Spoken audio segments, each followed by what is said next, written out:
We are drafting in the puppy over at Underdog Fantasy, but it is the Superflex version. That is what we are jumping into on today's show. We're going to talk about some of the potential differences between the FFPC side of things, the Underdog side of things, and then maybe sprinkling in Shawn's priority targets. 27 of those names available now on RotoViz.com. But Shawn, we are set up here at the 108. And of course, if you are playing over at Underdog Fantasy, you can use that promo code RotoViz to get yourself a 100% sign-up bonus up to $100. But Shawn, diving in, this should be fun. I'm excited for it. I'm looking forward to it. And obviously we drafted over at the FFPC and Superflex very recently and aired it as a podcast, but this should be fun here as well. $5 entry, $30,000 to first place, 20 rounds that we have to run through here. So excited?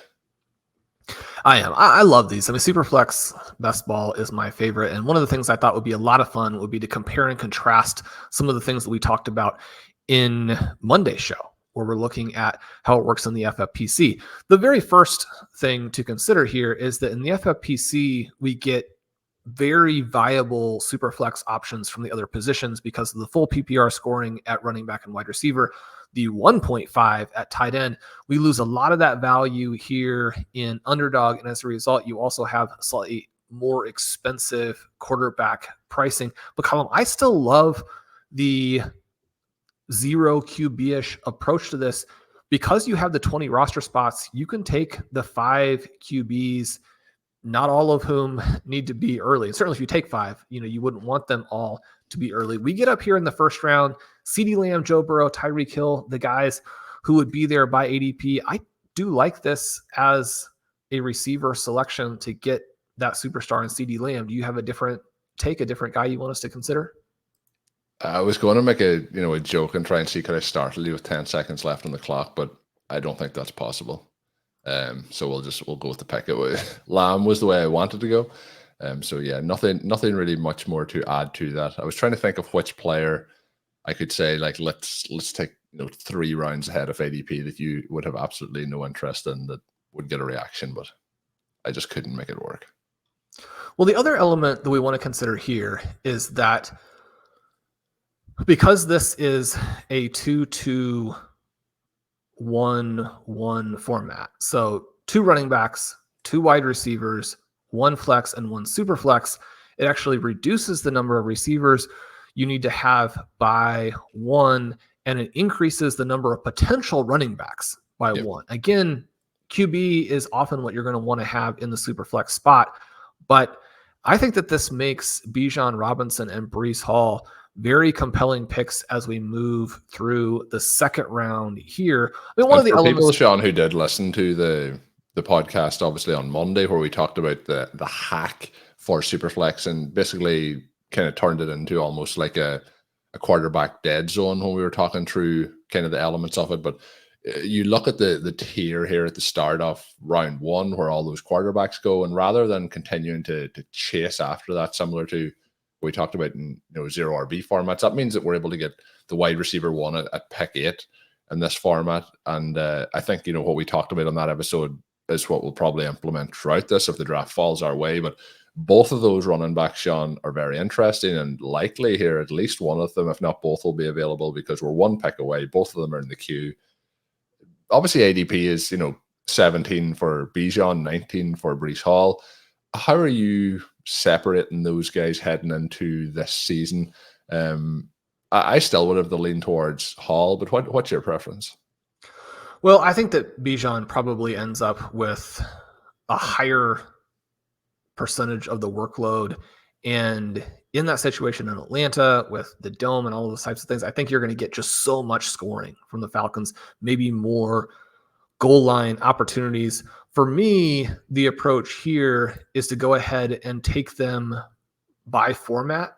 And so in the FFPC, where Breece Hall goes first, and you need to draft him first in order to get that exposure, I think it makes sense to go ahead and do that. In Underdog, where you need to take Robinson first in order to get that exposure, I think it makes sense to do that so you can balance out your exposure to the 2 players.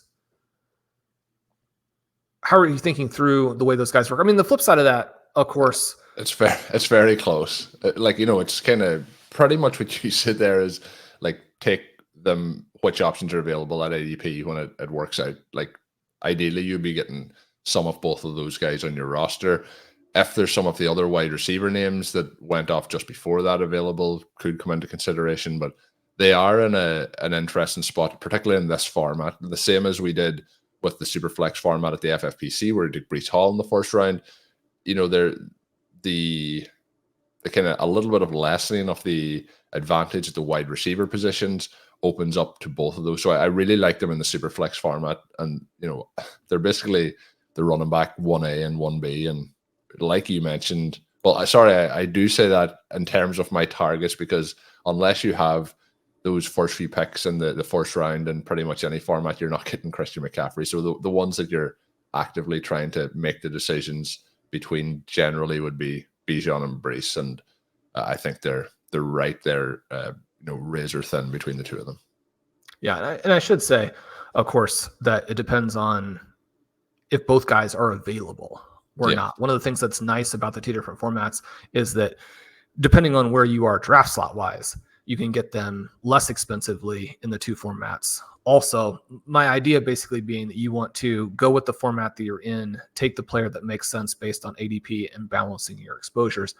Colm, it is interesting here because we do get then Jordan Love and Brock Purdy after our Robinson pick. Tua goes at the 2-10, and then we get Jared Goff and Caleb Williams at the turn. As we head back here for round 3, it'll be interesting because you look through and you want to look ahead a little bit just to give folks a feel for where these guys are. And some of this, again, is just to, kind of work through these different tournaments and discuss how they go. I mean, this tournament may be filled by the time the show releases, but we have Lawrence with 26.5, Herbert at 30, Cousins at 34, Stafford at 35, Rodgers at 42, Deshaun Watson at 49, Baker at 51, Geno at 58, Levis at 61.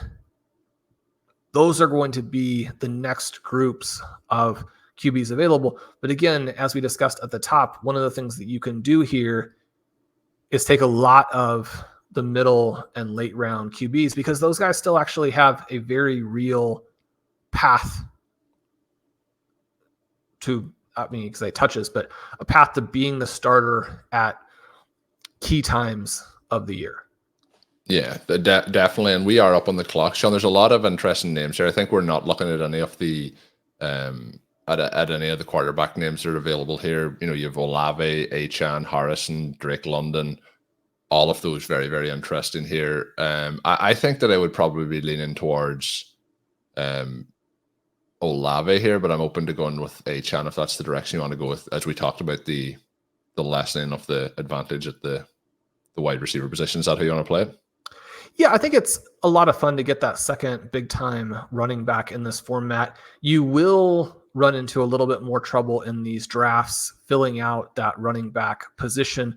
Whereas in many of the drafts that I've been in, you see a lot of receivers fall. That doesn't necessarily have to be the case, obviously, in every draft. But I think that when you put Robinson and Achane together, you have the potential for those guys to blow up and score so many points for you, especially when we're thinking about the individual weeks in the postseason. The tiebreaker for me is that I love these receivers coming back. When you're looking at who will have a shot at in round 4, I think that the name you mentioned, Olave, has a decent chance to get back there. But also, well, he was actually out of them names. He's the one between him and London, most likely, but he's the one that I probably would have wanted to draft. So I was kind of thinking that he may squeeze his way back around. We're picking in 3 picks time. Yeah, and Waddle could be the guy here. Sam Laporta, I know we both love, and could be the guy here. So we'll have a lot of different options for this pick, and I do think that, one of the things that we can do here potentially, if he falls a couple more slots, is take Kirk Cousins to go with Bijan Robinson, even though that's a QB running back combination. If we had taken Drake London and Cousins fell through, that would have been interesting. But I really enjoy how keep kicking this quarterback can down the road. We're going to truly let quarterback here, Shawn, I think.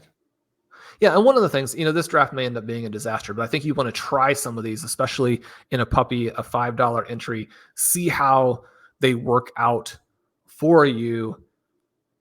Because you get so many QBs, the ability to have the superstars, say, at all three positions. You mentioned we could have the running back one, the wide receiver one. If Laporta falls one more spot, you have the tight end one.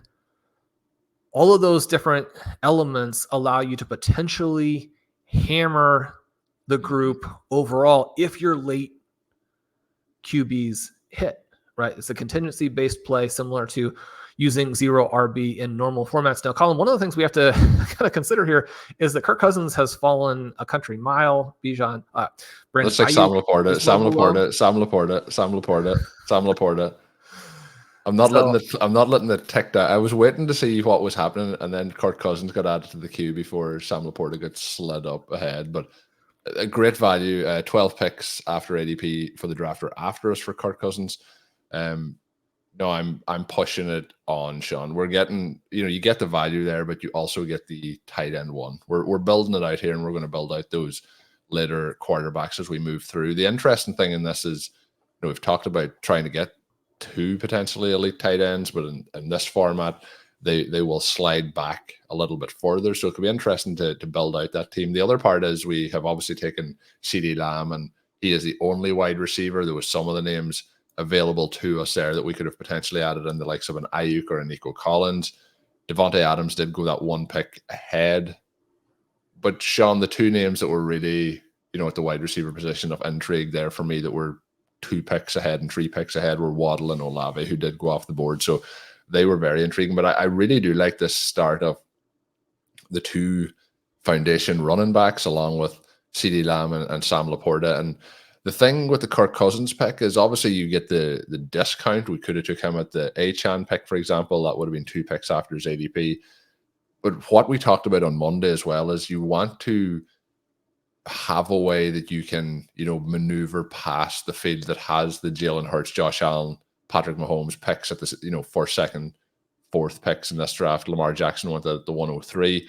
And to do that, you have to be able to gap them at other positions. And that's where Sam Laporta for me comes in, is, to try and smash past the opposition. So I feel like the Kirk Cousins pick and those situations, we talked about the kind of comparison to the dead zone, but Kirk Cousins obviously could be a real smash. Would have went with Bijan Robinson and could be somebody who should be getting drafted in the 2nd round. But that's the sort of thing sometimes we talk about every year with a certain running back who is projected volume, who would be going in the 4th or 5th round, that, they're the cost of still getting him over the Sam Laporta pick. I think we're better to go with the elite tight end there. Is Kirk, I love asking this question, is if you were drafting this solo, would you have drafted Kirk Cousins there over Sam Laporta? Probably. And just to play devil's advocate a little bit, the reason for that is because Trey McBride is going to come back to you. And you and I love McBride maybe even more than Laporta. And so that portion of it allows you to accomplish both objectives. Now, having said that, we're going to get some very interesting receiver options at this next pick. And so you can accomplish those objectives with the selection as opposed to having to use it on Trey McBride because we took Sam Laporta. Yeah, so we take Sam Laporta. And Shawn mentions there is 3 selections before it gets back to us. Who knows? Trey McBride may not make it back to us, Shawn, but, by ADP generally would be right in that range. In this format, any advantage to, taking a second elite tight end at that point, or, or would it be a case of hoping that he makes it, potentially even sneaks back to us in the following round, if that would be the case? We are 1 pick away. Neighbors in the queue, Devontae Smith in the queue. I think we're set up pretty well, but we are right around that range for McBride at ADP. The quarterbacks, Baker Mayfield and Geno Smith in the queue. But again, I think those 2 wide receiver options, Shawn, are much more appealing at this point to me than the quarterbacks. Yeah, and with Trey McBride, I think the main thing to consider is that you're going to continue to have those guys fall. So names like Kincaid, Andrews, Pitts, Kittle, what have you, will be there. So you don't need to push them. Devontae Smith, who would have been a nice match with CeeDee Lamb, goes one pick ahead of us. For me, this is a no-brainer, Malik Neighbors. Yeah, let's do it. So it's just right at one pick after ADPs, but it fits in, I think, pretty nicely to this roster now. We have 2 running backs in Robinson and Achane. We also have Lamb and Neighbors along with Sam Laporta.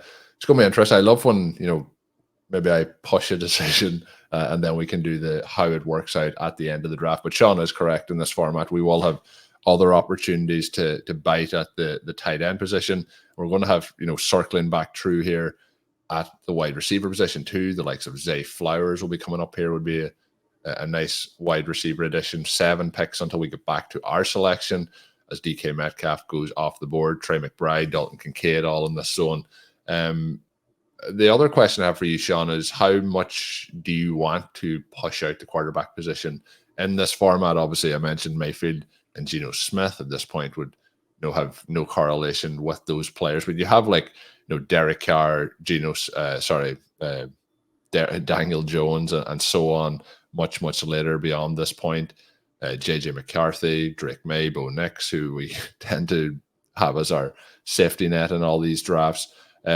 What's your thoughts as to how much you're willing to push? Baker Mayfield obviously goes off the board. Will Levis is after being selected. So Geno really the only one in this tier that you would be looking at. But how far are you willing to push down the line here? Yeah, I think you can make one more pick right here. And then you probably need to get your QB1 in round 7. From that point, there are a variety of things that you can do to fill it out where I think you just take the values that come to you. Geno, if he makes it to us, a 7-pick value, there are lots of ways in which he might fit with things that we do later. He's an interesting name. I think it's probably still more fun to select a McBride or a Flowers at this pick and then wait for that Daniel Jones. But I'm certainly open to taking him if he comes through. He goes at number 62. I think that makes sense. I do think that McBride, we're now to 2 picks away. We'll see if he comes through. Colm, do you prefer McBride or Zay Flowers if we have the choice of both of them, which we do? Yes, we have the choice of both of them. McBride at this point is 7 picks after ADP. It's right at ADP for Flowers. Obviously, we have the 1 tight end so far, but I think that having those 2 guys I'll say I love both options. I would probably lean towards Flowers because we have Laporta, but I think Perrin, don't do it. Yep. People will say, as I was kind of talking through it in my head, again, I went back to how are you going to crush the field who have already taken, potentially 2 or 3 quarterbacks at this point. And having those, Shawn, I just couldn't pass up the opportunity to have those 2 guys on the roster. That's just what it came down to. The other part is I do apologize to any audio listeners who have been, startled as I shouted at Shawn not to make the selection. How do you feel? Where are you going there again? Drafting on your own. My safety blanket is always to add more wide receivers. But again, wide receiver is going to get pushed down in this draft. We are, we're in the 6th round, but by round of ADP, we're kind of really in the 4th round range of wide receivers, which outside of that Zay Flowers pick probably is not my favorite range to be selecting wide receivers this season. Obviously, you have some names in there like Pittman, Amari Cooper, who have just gone off the board, but I like a lot of the people at other positions. And as we take that Trey McBride pick, Pittman went off the board with George Kittle, Mark Andrews, Bryce Young, and then Dalton Kincaid. So there has been a little tight end run here, Shawn, after our selection. So again, you may be able to enhance a little bit of pressure and squeeze on other managers and drafters at certain points with your selections like that. And that is quite interesting there.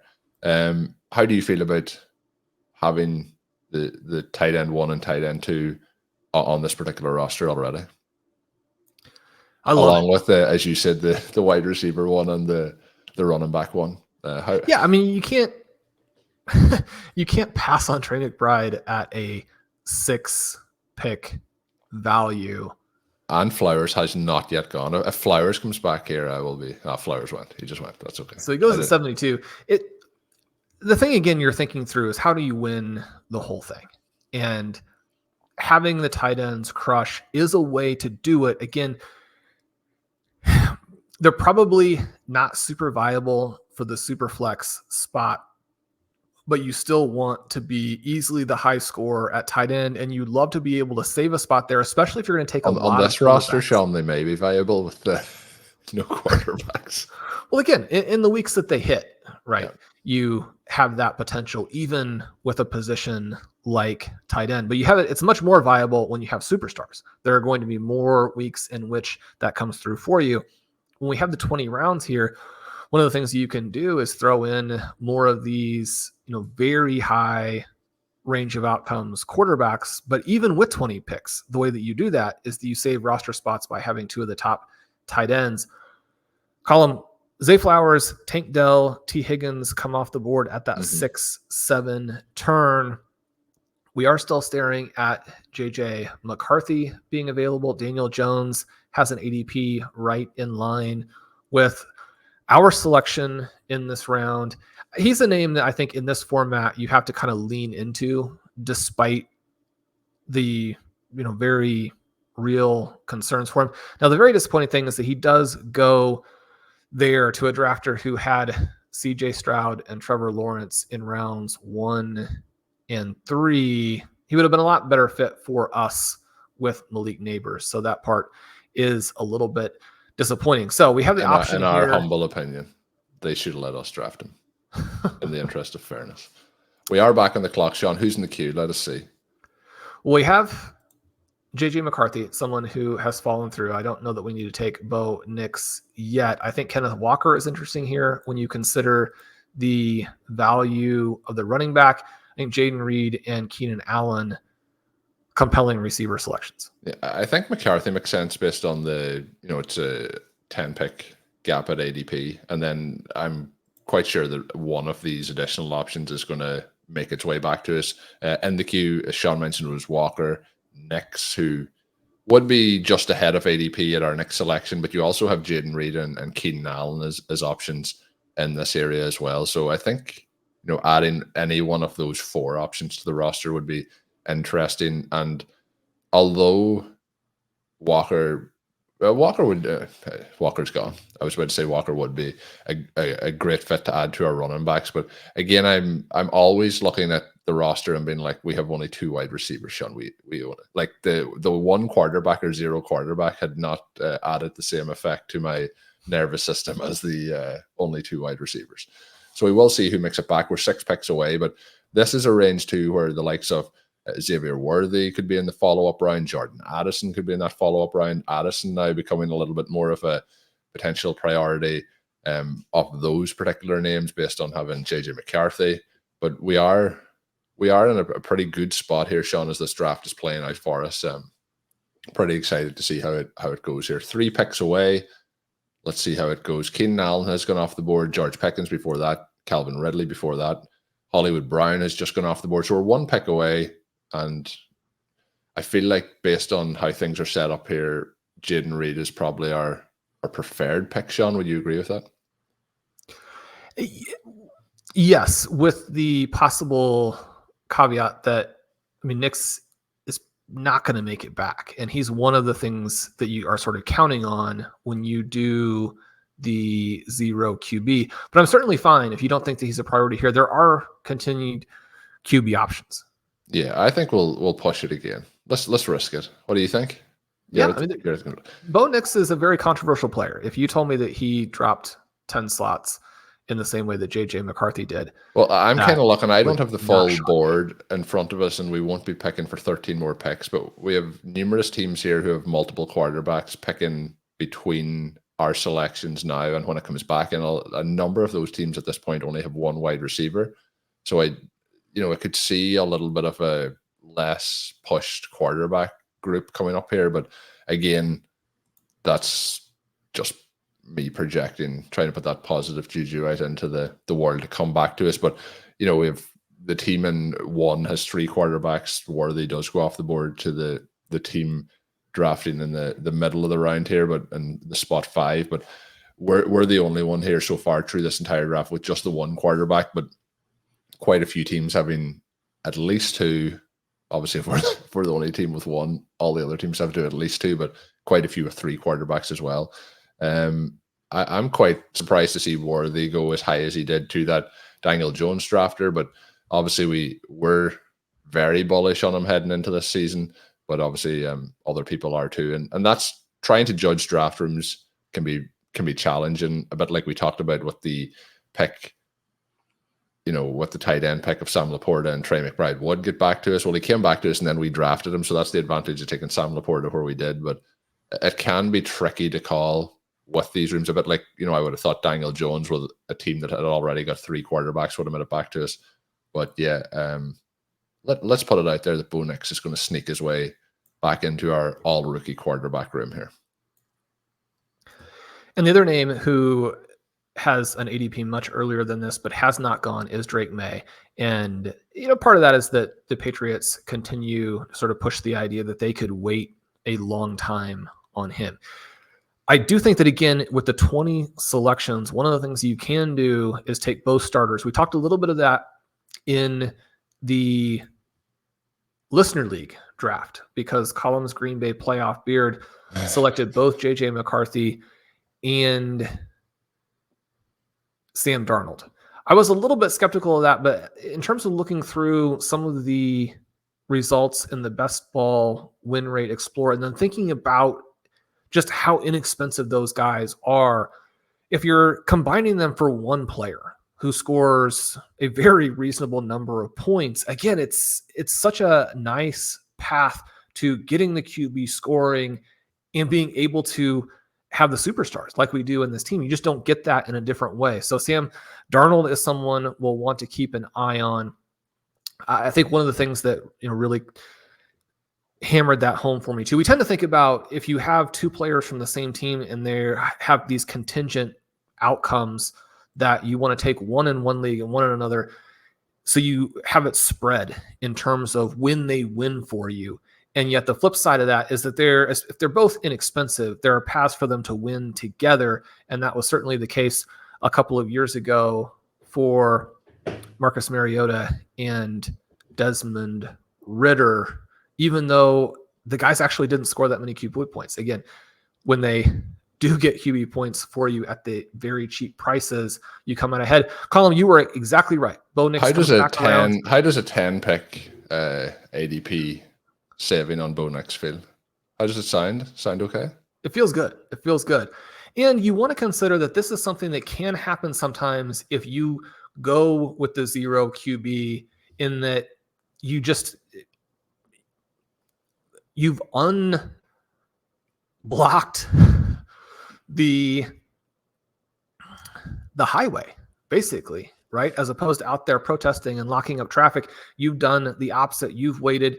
You've made it so the traffic jam is not nearly as. What you're saying, Shawn, is you're driving now at the off-peak times. There's not as much congestion. Is that what you're saying?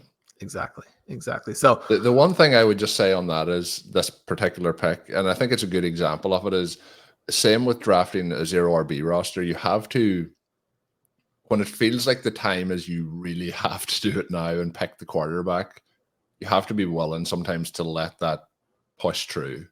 And that sometimes won't work out for you, and that can make you say, I don't want to try that ever again. But when you are in a situation where you could take Bo Nix, or you could potentially try and play it out and see does he get back to you, I think it's, being comfortable in those kind of uncomfortable situations where you might have a tier break at another position and you have to go and get that. Because in between, if we had taken Bo Nix, Shawn, we've seen Worthy go off the board, we've seen a number of wide receivers went off the board, I assume at that point we'd have seen Jaden Reed going off the board. We've seen Jordan Addison get drafted. So that would have left us in a situation where we would have our quarterback, but we also missed out on that complete tier of wide receivers. So it can be difficult to push it, and it feels very uncomfortable, but you need to be comfortable in that moment of uncomfortability. Shawn will have a better word for that. I don't think uncomfortability is even a word, but Shawn, what's the word we're looking for here? Turmoil. I can't focus on that because we did just lose Jackson Smith and Jigba, which would have been perfect to go with JJ McCarthy. We would have had both Seattle in 16 and Green Bay in 17. But the thing that does happen is we also now have the opportunity to select Justin Fields at a massive discount. Yep. When you think about the way that you would win the tournament, it would be through someone like a Justin Fields getting the job. You get a second round quarterback here, Shawn, in round 10. So, or we got like a round 30 quarterback in round 10.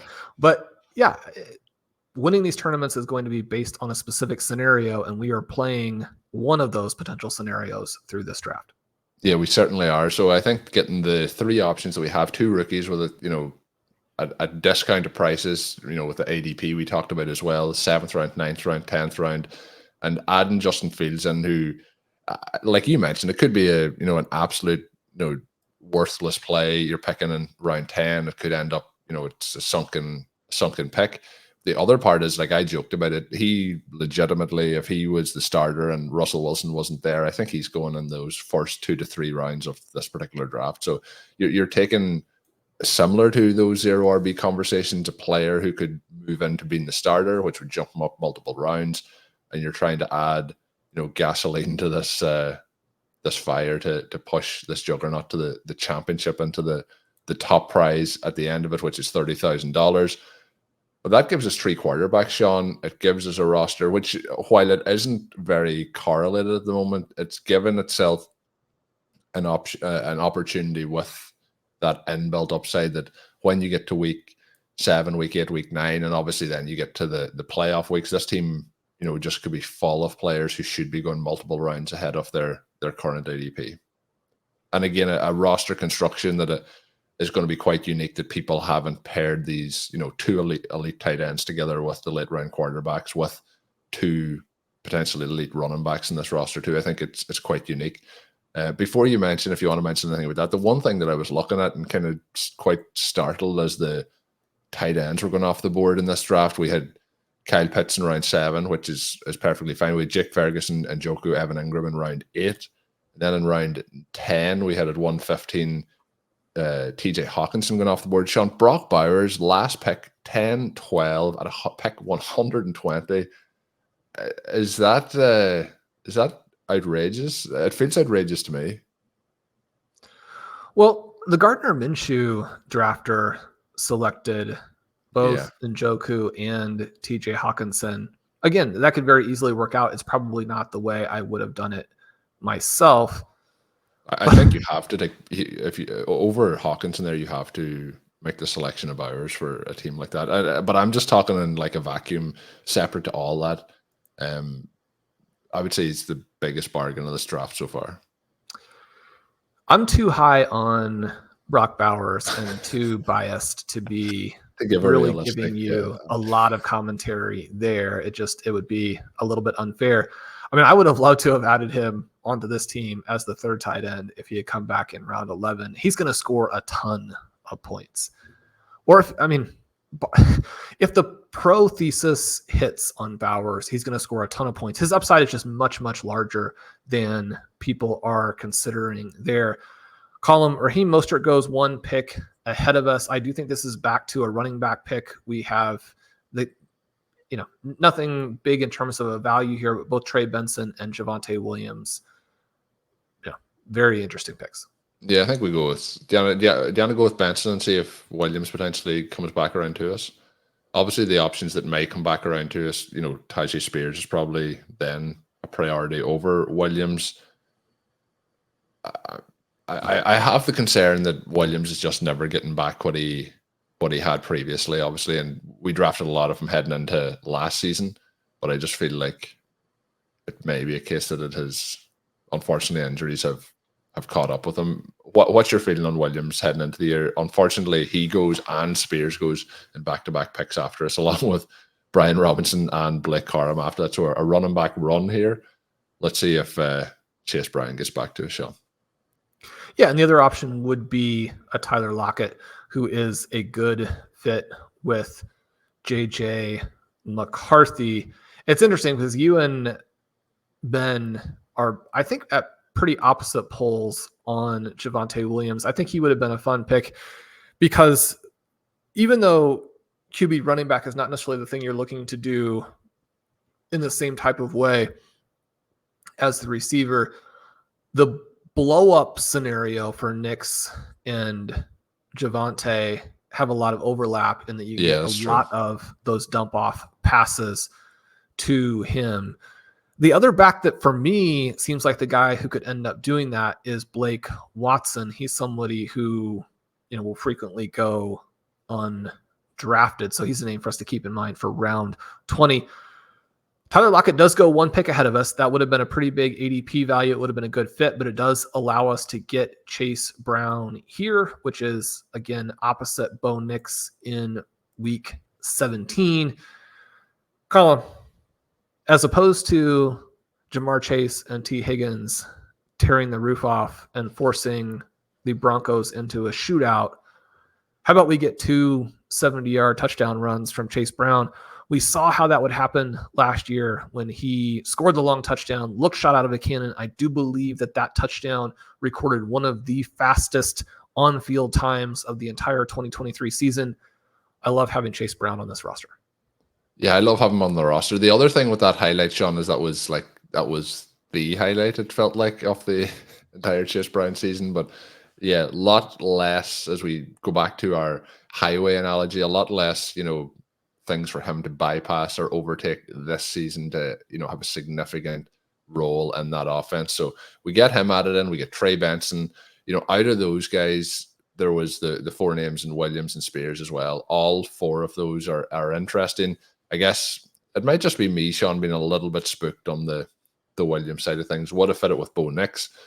Cortland Sutton has gone off the board, and that was in the round before that, round 11.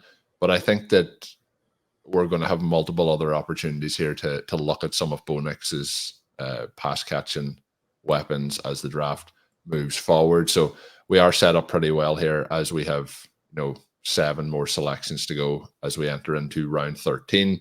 We have the 4 running backs so far, and Benson and Brown, along with Robinson and Achane.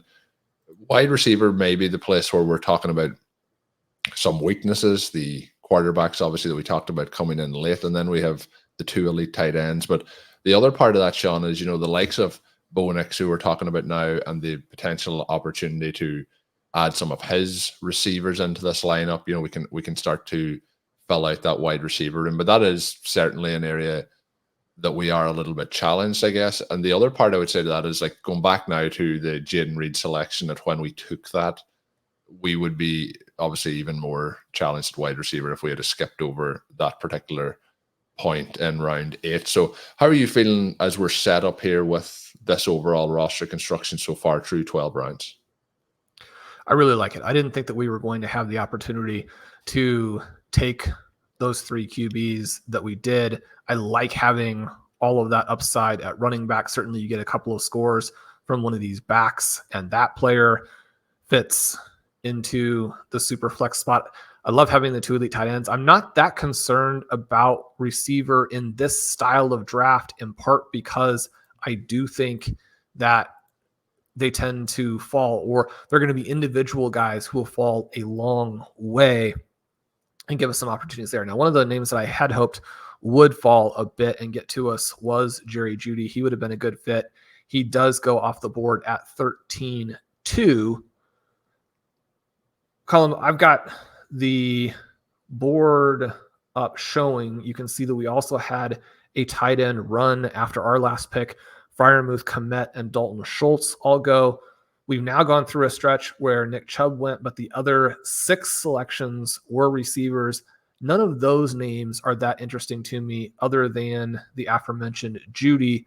I'm now kind of hoping that Adonai Mitchell would fall to us. He's one of those really huge swings. He's a player, Shawn, that every time we talk about drafting him, he gets selected 1 pick before we do. So we're 2 picks away. So be prepared for him to get drafted in the next 2 picks. But he is a couple of picks after ADP. Interesting range here. We're quite a bit past ADP, 14 picks for Dobbs, but also somebody who we've been drafting a bit more. And he actually goes the pick before that, and that is Wicks. And it's interesting that those guys maybe are starting to flip a little bit in ADP, but we are up on the clock, Shawn, and I think Mitchell makes the most sense here for this roster with how things are set up, and then we can look to see what makes its way back to us in 8 picks time. But yeah, I think that's another fun pick, and we're building in that rookie and youth upside to the team. Obviously, we have Lamb, but we have second-year player in Reed, we have Neighbors, we have Mitchell.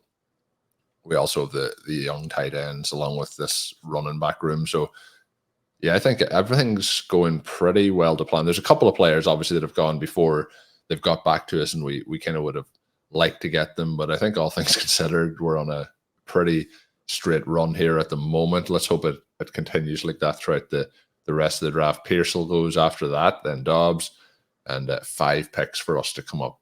At this point, you have Marshawn Lloyd at the top of the queue here. Obviously, Green Bay rookie. Kendry Miller's an interesting candidate here.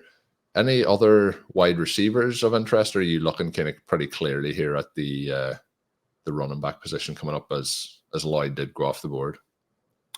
Yeah, I think this probably is a non-receiver. You and I selected Aiden O'Connell late in our FFPC draft. I think that he becomes compelling here. He might have a little bit more of the inside track on that starting position for the Raiders than people are giving him credit for. One of the things that popped out to me as I was doing some of that Geno research is that O'Connell was a little better last year, I think, than people realize. For me, it was a bit of an eye-opener that Gardner Minshew was not quite as good as I had been sort of mentally giving him credit for. If there is a huge home run play for the Raiders to where they're not having to address the QB position in 2025, then it's probably O'Connell. And I think that they actually have more incentive to go that direction than people realize. I guess I might push for this since we already have 2 backs with the same ADP as Miller. Yeah, so Shawn gives 4 seconds on the clock to, counter that argument. But luckily in this one, O'Connell was the player once Lloyd went that I was most intrigued by. Miller does go 1 pick after, but everything you said there about O'Connell in terms of what the team think, and I think the opportunity he has there is to be the starter, and with the roster that we have assembled here, I think going again for that upside. And it seems to be a trend with our quarterback picks, but he was somebody who was 8 picks after ADP, so we're almost getting into that 10 pick range again to add into this roster. And just for people listening that aren't watching along, the other quarterbacks now that are in the list are Sam Darnold, Brissett, Howell, Joe Flacco, and Browning, and they're all players who are going much later. But with this team, I think O'Connell being added is going to give us more stability there. And people may say it's not giving you a guaranteed starter, and might provide you no stability, but it's providing you again the upside of somebody who's potentially the starter. Shawn mentioned the Gardner Minshew selection. He went obviously much earlier than this in this particular draft, so you're kind of playing off that particular pick and looking at the gaps in ADP for those quarterbacks. I think he's an interesting play in the 14th round where we have picked him up there. Taysom Hill did go 1 pick before that.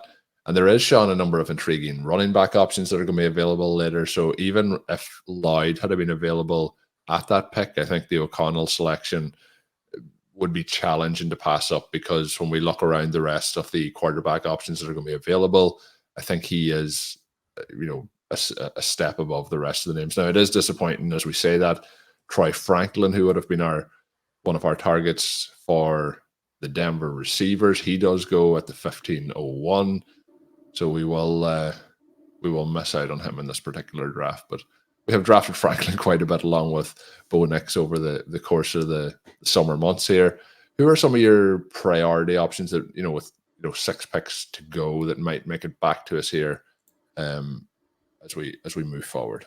And I see one of the names here who, it's not Troy Franklin, but it's Troy Franklin's buddy.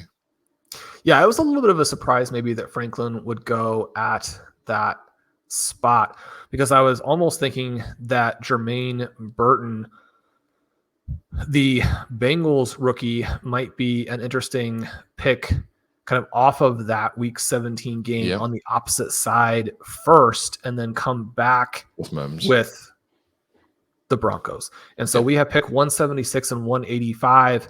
By ADP, 185 is still 10 picks ahead of where Marvin Mims is going. Obviously, if you don't take him on the front side of this, you risk it to an extent, but it does seem like there is reason to consider approaching it that way. Are you comfortable here with what we have set up at the receiver position to go with, really probably a pretty narrow play rookie and then another unproven player coming back?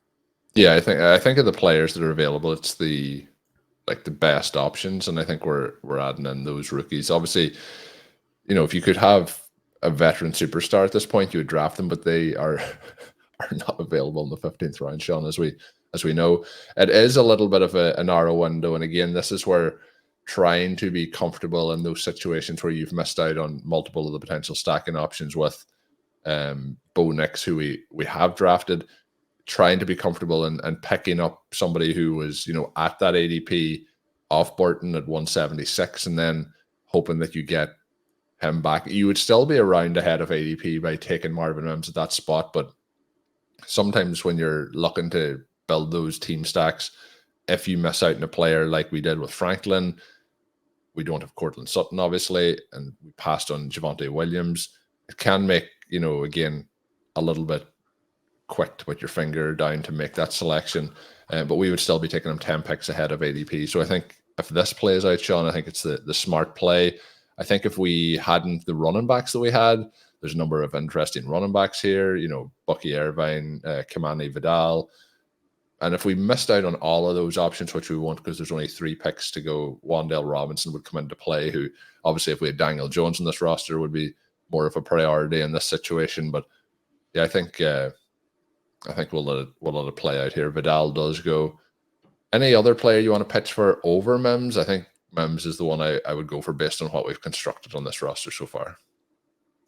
Well, I think the other thought that I would have would simply be that this is about the spot you probably have to take Jacoby Brissett. And because we didn't get Sam Darnold, Brissett would offer the early season production. You're probably not going to get JJ McCarthy as a week 1 starter, probably not Justin Fields. We don't know about Aiden O'Connell.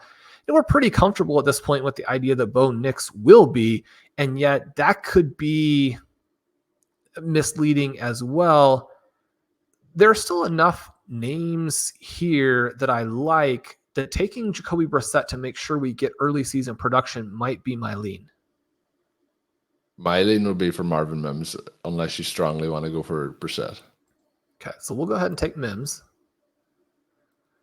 We'll get the part of that is obviously you're absolutely correct that you could have a situation that through the opening few weeks you don't have, but I'm buying into these players being, the starters early in the season, and what the rest, it might be a case that the other players have to bring them along, but if you have zeros in the quarterback spot for the opening 4 weeks, it's not going to be what you want. But I think with this roster, you could have one quarterback and the Superflex filled early in the season by non-quarterback players. Let's see. Maybe he sneaks back around to us again, Shawn. Maybe we get even more quarterback luck. But the other part I would say with that is there's every chance that Brissett is also not the starter when it comes to week 1. Drake may come in and be the immediate starter, which I think the team will probably lean towards if he's doing anything like they hope in rookie camp here and then into mini camps and as the things progress. You would think that. I'm starting to get a pretty strong sense that Brissett will be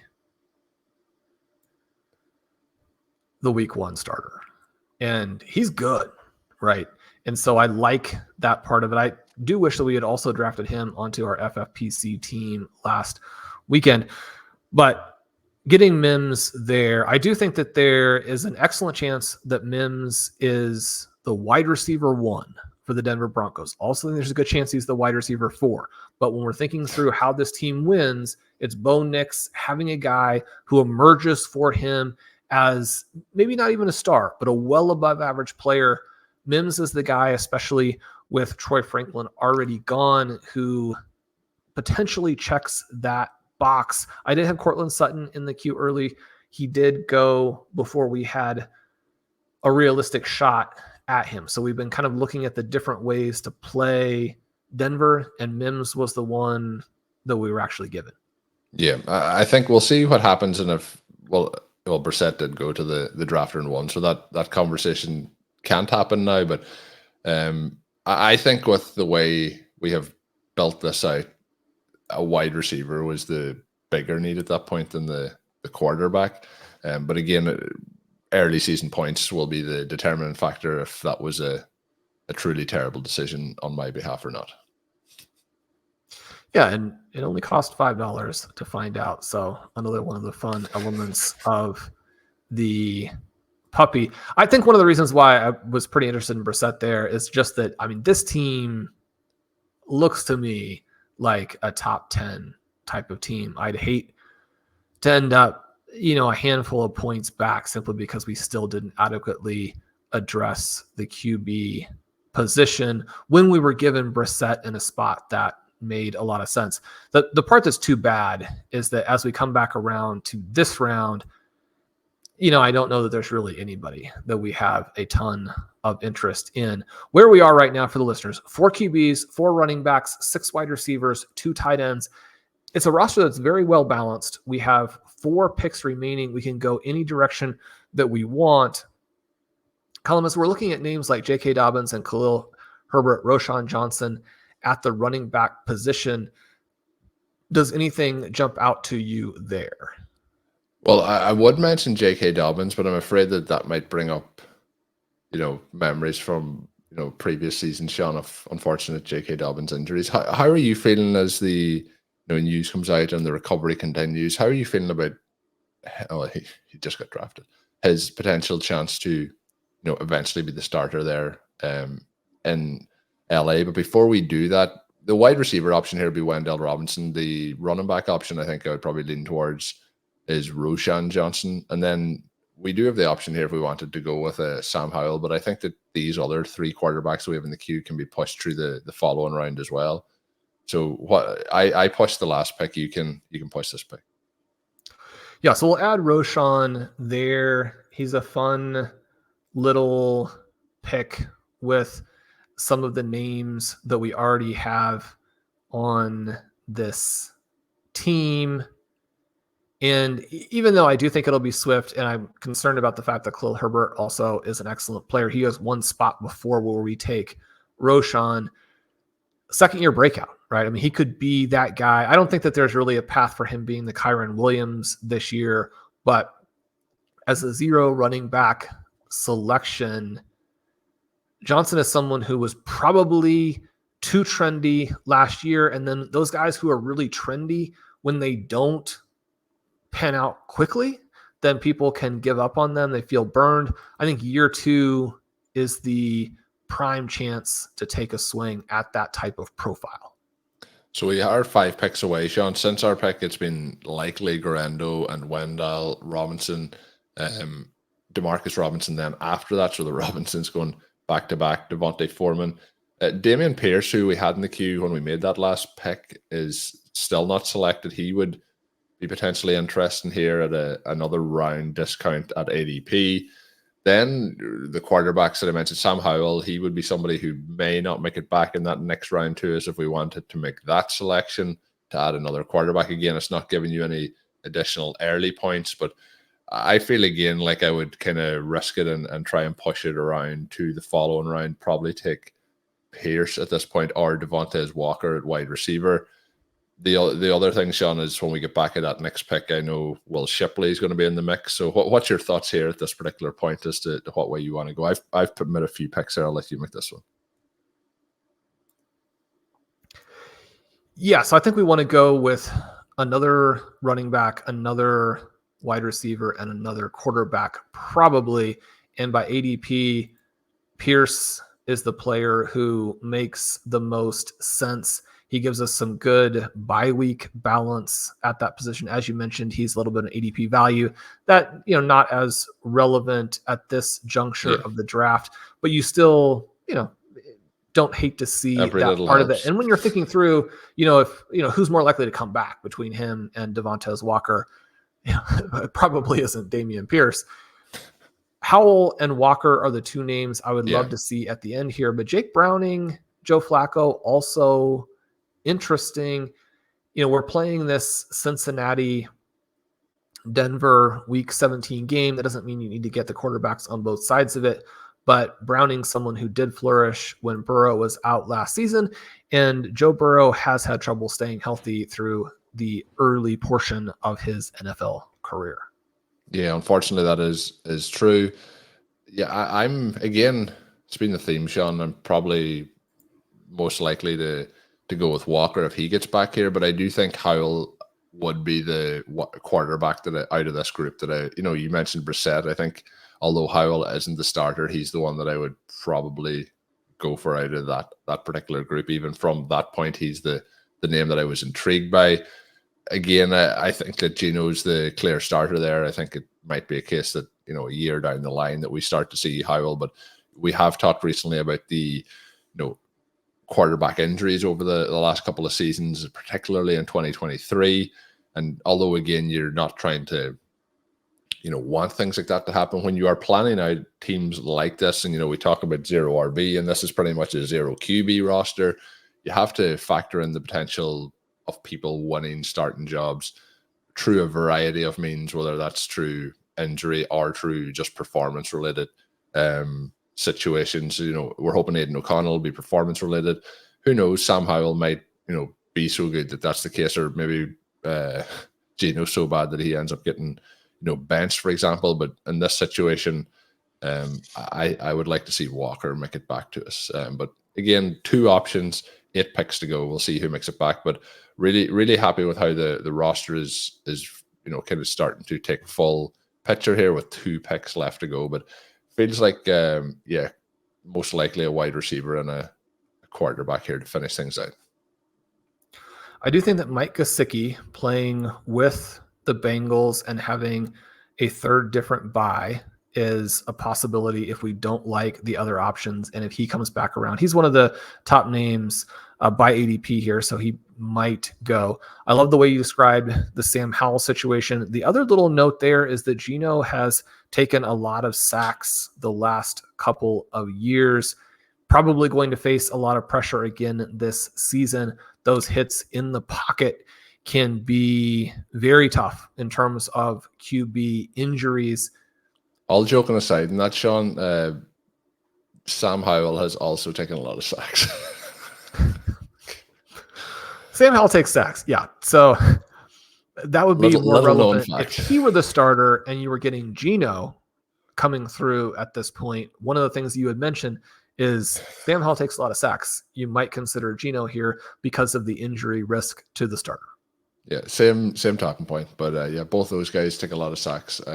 But we'll see what happens. But we're 4 picks away. Neither of those guys have gone. Now, Mike Gesicki did go, as Shawn mentioned, was at the ADP point, went at 218. Man, I just wish Mike Gesicki had. We talked, and this is a spoiler. We actually will talk about this on Friday's episode of the show, but we have already recorded a Dynasty edition.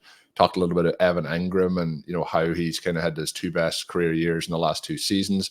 But Mike Gesicki, Evan Ingram had that long spell where it just didn't happen. It feels like Gesicki's in the same boat. But it would just be, if we got a little breakout from him. Shawn, we are back on the clock. You made the decision to take the running back in the last round. Well, Shipley did go just a couple of picks before, so that proves well.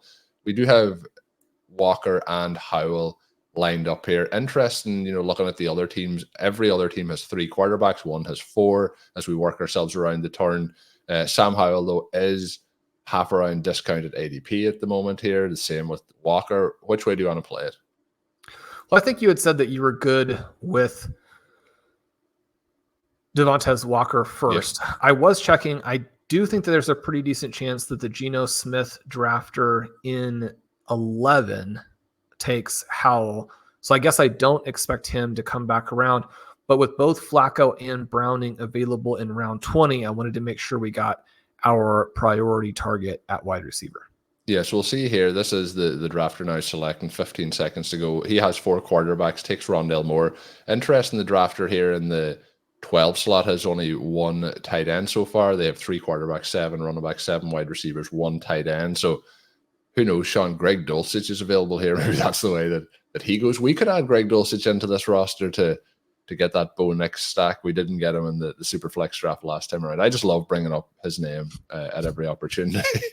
But we will see here. We may now Sam Howell. This will be unfortunate if it's an auto pick because he is top off the queue, and that is what happens, unfortunately, to the drafter in the 12th spot, who is up to 4 quarterbacks now. And that may be a case that they would have went. It'll be interesting to see Tyler Boyd as the next player be ADP if he is the one selected here.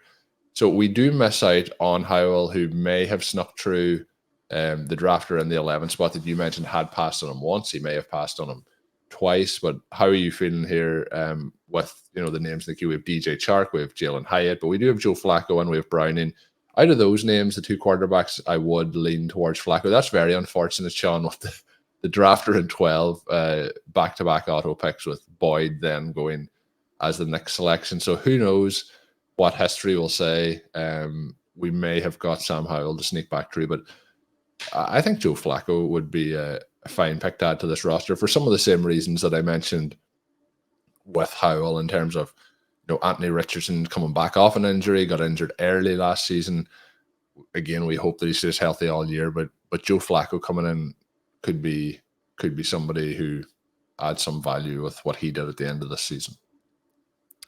Yeah, and again, we hope that Anthony Richardson stays healthy. I think he's got a good shot to do that, even though it seems like he's going to take some big hits. If he doesn't, Joe Flacco is going to light it up. Right. And Joe Flacco makes a bunch of mistakes. You have that playoff game debacle potential. But I mean, one of the things that we do have set up he makes here, mistakes, but he pushes the ball down the field. Well, and what's that a good fit with? Is it a good fit with Adonai Mitchell? Because we have Adonai Mitchell already on the roster.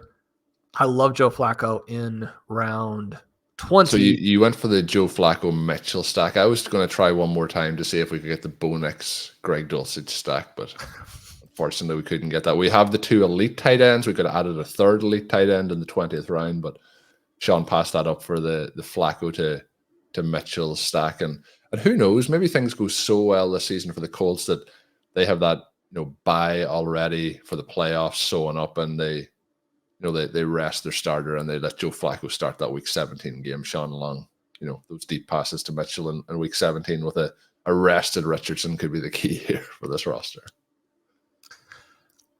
I like that you're spinning a good story for us.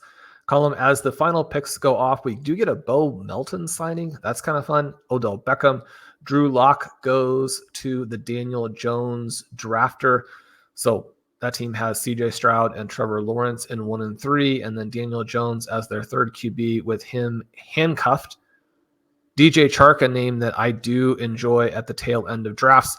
But the big note for us here is that our construction ends up being 5 QBs, 6 running backs, 7 wide receivers, 2 tight ends. Again, that's what the double elite tight end allows you to do. And we got a great price on the second one. Our roster, JJ McCarthy, Bo Nix, Justin Fields, Aiden O'Connell, and Joe Flacco at quarterback. We have the 2 studs in Bijan Robinson and Devon Achane at running back. Then built in behind them, the upside of Trey Benson, the upside of Chase Brown. We have the contingent plays of Roschon Johnson and Damian Pierce.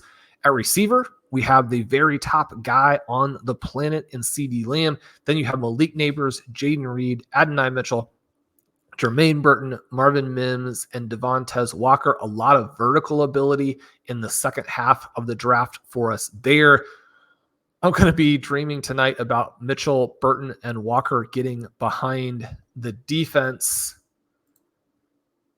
Colm, and then Sam Laporta, Trey McBride at tight end, including a big discount on McBride. Any additional thoughts as we wrap this one up? No, I think, again, people may question this roster with the quarterback position potentially, but this team has so much upside built right with 1st and 2nd year players. There is some older guys in there too. Joe Flacco, Shawn certainly bringing up the average age of this roster, but the two elite tight ends, like you mentioned, having Robinson and Achan in their anchor in the running back position, CeeDee Lamb. I just think we achieved a lot of the objectives that we were looking to do in this once we decided to push the quarterback position. Maybe once I decided to push it even and further, but to come out with the roster that we have, I think is everything that we kind of talked about in that Monday edition of trying to achieve building out this team. So very happy with how it played out. Would like, maybe some more stacking with the quarterback options, but yeah, I think we've achieved a lot of objectives, maybe outside of that one final one. But team is loaded up and really enjoyed the draft. A lot of fun working through it. So hopefully people have enjoyed listening in to the draft as well. That is going to do it for this edition of RotoViz Overtime. We will have more content, as I teased earlier, coming your way on Fridays. We do some dynasty conversations, talking about Lamar Jackson and if he's maybe potentially overvalued in dynasty at this moment in his career, and many, many other topics as well. So subscribe to the RotoViz Overtime podcast feed to get that once it is available. My name is Colm Kelly. You can follow me on Twitter at @OvertimeIreland. My co-host is Shawn Siegele. Check out all of Shawn's work up on rotoviz.com. And until we are back, have a good one.